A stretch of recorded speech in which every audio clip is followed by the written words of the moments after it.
came out as transgender 3 years ago, and I remember my parents laughed at me. I was always seen as like, oh, there he goes again. There goes the weird kid, right?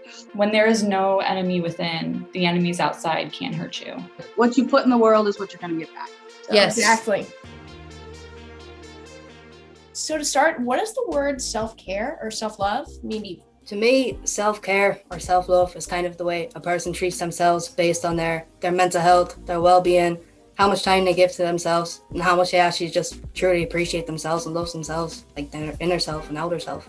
Self-love is learning to accept your faults. You're not supposed to be perfect, and you need to understand that you're not perfect and that your faults are only faults to you. That you have to make sure that you are putting yourself first, and that you have to make sure that you are doing the necessary things to make sure you're in the right mindset to influence the people around you in a positive way. So that way, you know, you give off good energy, good vibes. What you put in the world is what you're going to get back. In my mind, I think that self-love is the way that you measure your own worth. And to me, self-care is the way that you practice that. So it looks different for everyone. One of my really good friends sent me a quote about when I becomes we, illness becomes wellness. And that really meant a lot to me. So. Oh, I love that. Oh, I really like that. So what do you value most about yourself and why?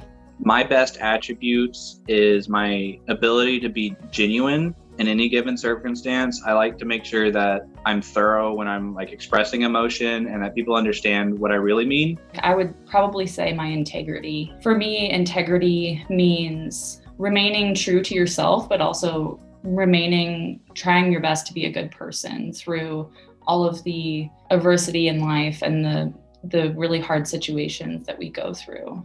What I love the most is just like how much love I give for everybody, to be honest. Like I'm very caring, very open, and very non-judgmental.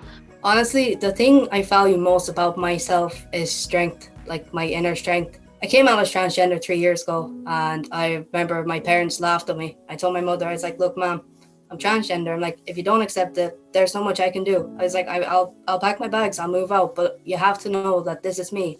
Unfortunately, my dad disowned me, so I don't speak to him anymore. Parent to parents, you know, and like you speak to them about everything.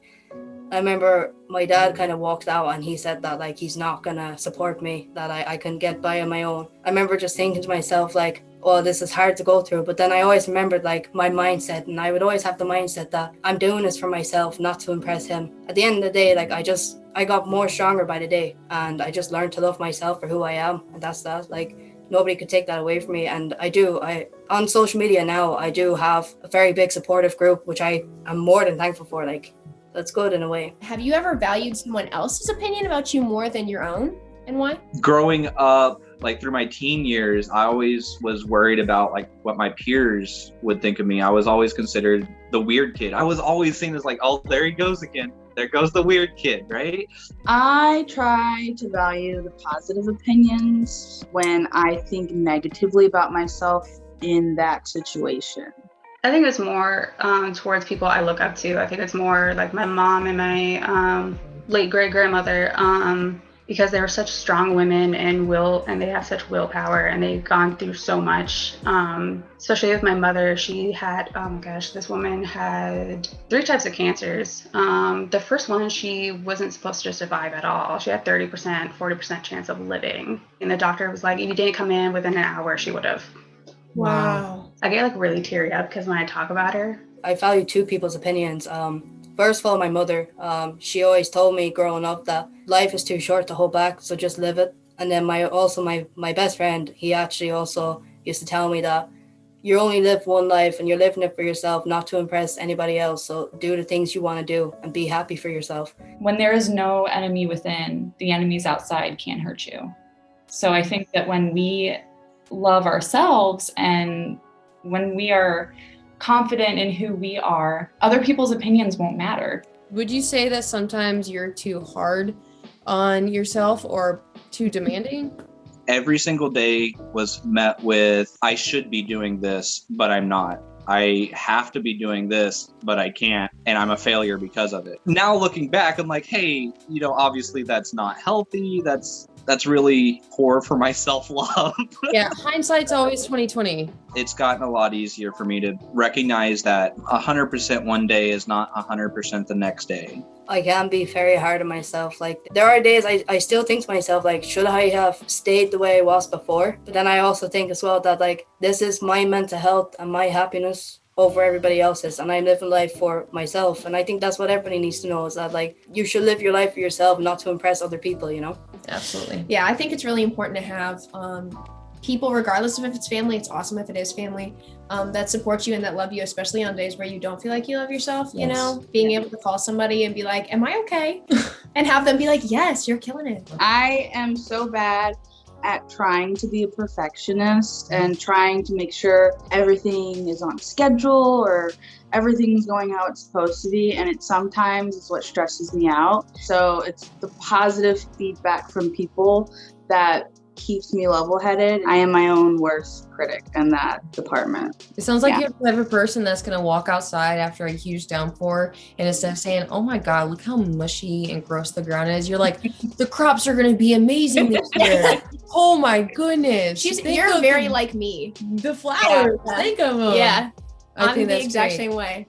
We're not really giving ourselves a fair chance when we're comparing ourselves to other people, because they have completely different life than us. They have different biology, they have different history, you know, different life circumstances. Say, no, this is something that I can do. Or if it's not something that I can do, that's okay too, because we are only capable of so much. And as long as we're doing our best, like you said, that's all we can really expect of ourselves. So what is some advice that you would love to give, or would have loved to been given, about loving yourself first? I would go all the way back to childhood. I think we need to teach the next generation more about loving themselves first. If we're not taught how to love ourselves first, then the way that we expect other people to treat us won't match up to what we deserve, because we're not loving ourselves first. Every day is a different struggle, and you can't face every single day the same way. When I was younger, my mom used to always tell me, if it doesn't work once, try again. Yes. My parents used to tell me, if it's not broke, don't fix it. That is also good. Yeah. Absolutely. I've realized with like self-love and all of this like journey is just basically like giving yourself time. It's time. I wish people would just tell me that, like, you know, life is too short. I was always playing with the boys. I was always wearing boys' clothes. I wanted to cut my hair short. I was like literally like so boyish growing up. I was scared to admit to being who I was. At the end of the day, like, I stopped my therapy, like the counselor let me go, and I just took life by the hands, and I just said, look, this is me. I'm done with hiding, and like, I'm living my life now. I mean, like, it is too short, and I wish people would live it to the fullest, because there's so much potential in life. Stop searching for the bad. Focus more on the good. It's like a life motto that you live by. Don't be scared of who you are. Like, I was scared to tell my friends, and then I came out and I lost all of them except for one. And then I remember thinking that, like, I was with like very toxic friends who put each other down. Whereas now I have a better friend group on social media who literally ring me every day, tell me like, bro, you're doing good. Like, we love you. Like, you're the best man I've ever met and all this. And it builds my confidence up. Like, I wake up to such nice messages from like a certain group of people, and it actually like melts my heart. I actually wake up with a smile and like get out the bed, and I have the happiest day going. I heard somewhere that the best comeback is self-love. And I think that is so true. Because once you own all your flaws and understand the things that, you know, are great about yourself and things that you do need to work on, like, it's hard for other people to use that against you, because you're like, yeah, I know, what is me? There's no point in trying to be somebody that you're not, when everything that you are is so beautiful and perfect for you. Absolutely. I totally agree 100%. Yeah. That's wonderful.